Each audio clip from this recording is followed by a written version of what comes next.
This is Flight 387 with service to Santa Clara, Cuba.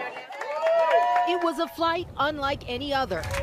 Celebrations and raw emotion on board. Passenger Lisette Gonzalez has not visited her family in Cuba for 16 years. Why was it so important for you to be on this first flight?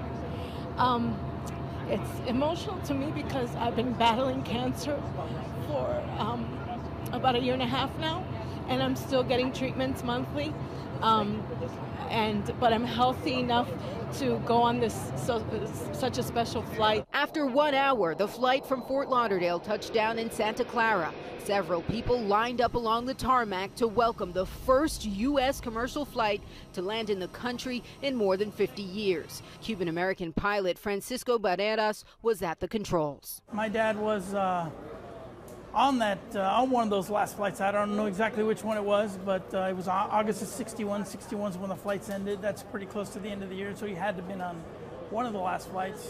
And me doing this first flight in, it's full circle. But back in the U.S., there are some concerns about Cuban airport security. And ensure the continuing safety and security of our nation's aviation system. Republican Congressman John Katko says the country is not equipped to prevent terrorists from targeting U.S.-bound planes. TSA has not anywhere come close to doing a thorough security assessment of the airports in Cuba. TSA has inspected security procedures for 8 of the 10 Cuban airports approved for direct flights to the U.S. But airport screening will be up to the workers hired by the Cuban government.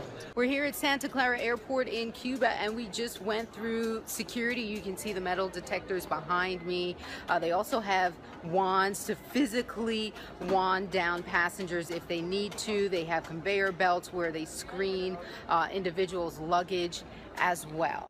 On this day, the focus for those on board JetBlue Flight 387 was history. It's a huge milestone to now make commercial service available to the American public.